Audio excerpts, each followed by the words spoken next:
Hi guys.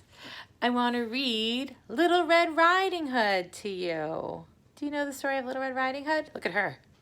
This one's on a bike. Let's see what happens. Oh, here's a farm. Little Red Riding Hood. Once upon a time, there was a little girl who lived at the edge of a great prairie. Because she always wore a red jacket with a red hood when she rode her bike, everyone called her Little Red Riding Hood. Now one morning, as Little Red Riding Hood sat eating her favorite wheat berry muffins, she had an idea. "Mom," she said, "it's going to be a real scorcher today. Grandma sure would love it if I brought her some muffins and lemonade." Oh, you know how crabby she gets in the heat. Little Red Riding Hood loved visiting her grandmother. "Great idea," said her mom. So Little Red Riding Hood's mother packed the still warm wheat berry muffins and cold lemonade into a basket. And after airing up the tires on her bike and testing the brakes, Little Red Riding Hood set out on her way. "Now, don't forget," called her mother. "Go straight to Grandma's, and whatever you do, don't talk to strangers." "Sure, Mom," Little Red Riding Hood promised. Let's see. Little Red Riding Hood pedaled down Toad Road, past the gas station, the feed store, the old Wilson place. She waved at everyone she saw, and everyone waved back. And as the edge of town disappeared and the prairie began, Little Red Riding Hood zigzagged between the crops, taking the shortcut to Grandma's house. Blackbirds startled and sunflowers swayed as she whizzed by. "What a nice visit this will be," Little Red Riding Hood said. "Grandma simply adores muffins and lemonade."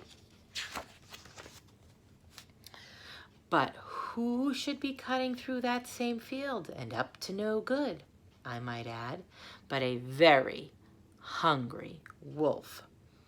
When the smell of those wheatberry muffins came wafting his way, the wolf's nose quivered. "Gazooks!" he whispered. "What is that scrumptious smell?" The wolf rushed toward the heavenly odor. "Whatever it is, I must have it," he growled. With one giant leap, the wolf landed right in front of Little Red Riding Hood's bicycle. "Aha!" he roared. Little Red Riding Hood slammed on her brakes. "Hey, be careful," she shouted. "You could get hurt surprising someone like that."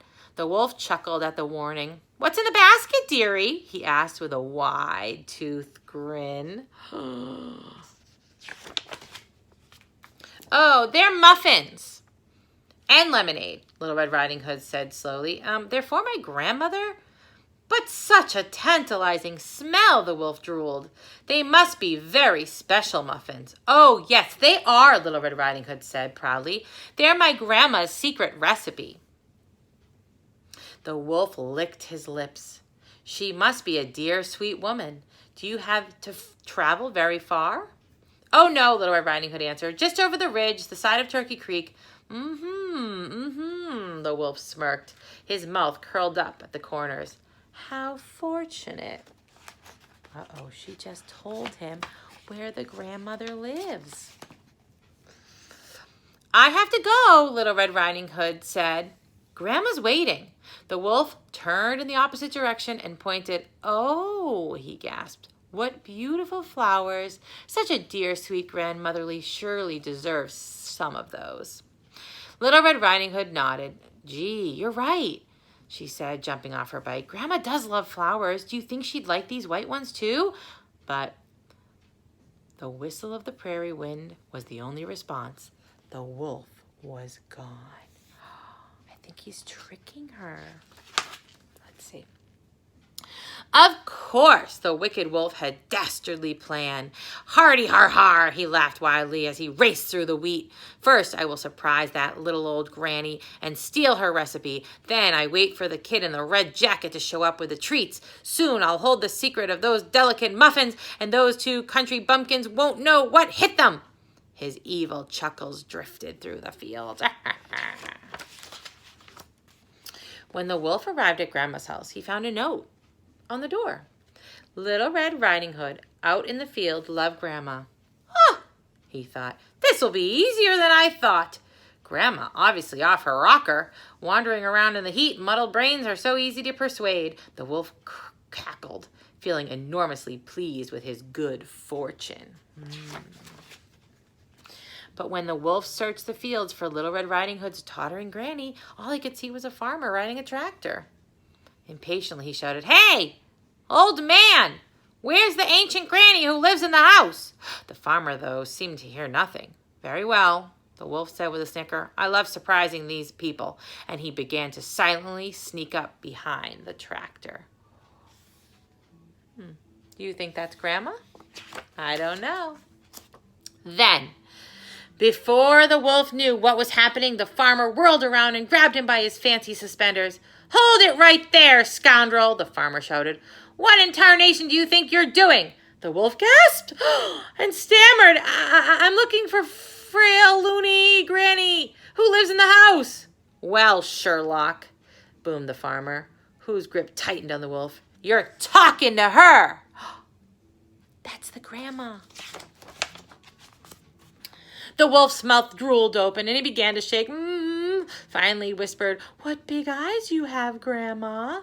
"All the better to see you sulking around my fields," Grandma answered. "Oh, what big ears you have, Grandma." "All the better to hear you coming," Grandma answered. "My, what big hands you have, Grandma," the wolf groaned. "All the better to crush you like a bug if I need to," said Grandma, and lucky for the wolf, Little Red Riding Hood rolled up just at that moment. Grandma's mad. "Grandma, are you okay?" called Little Red Riding Hood. "Sure, sweetie." Together they marched the grumbling wolf to Grandma's kitchen, Grandma lecturing him all the way there. "Didn't you think there was a Little Red Riding Hood there might be a big Red Riding Hood? I thought I got rid of all the bullies like you when I moved away from that forest. Might as well have a bite to eat while you decide what to do next," Grandma said. The wolf was once silent, his mouth full of delicious muffins. "Of course," Grandma said at last. They let him have muffins after all. Soon after, Grandma opened her own muffin shop in town, just west of the post office. The wolf, well, he was her chief baker, sales clerk, and dishwasher, being kept much too busy to cause trouble for anyone.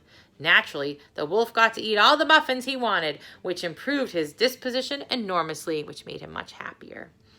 But just in case he got any ideas about stealing Grandma's recipe, Grandma always put in the last secret ingredients herself. This says, "Welcome to Grandma's Muffin Palace." Little Red Riding Hood, too, went to work for her grandma, delivering muffins on her bike every day. Rain or shine, the wolf carefully packed Little Red Riding Hood's basket. "Hey, kid," he called after her as she whizzed down Toad Road. "Don't talk to strangers." And Little Red Riding Hood never did again. The end. Look, if you look closely, the bird has Grandma's muffin recipe. The end. All right, friends, I hope you enjoyed that silly Little Red Riding Hood story. It's a little different than the original one. Bye.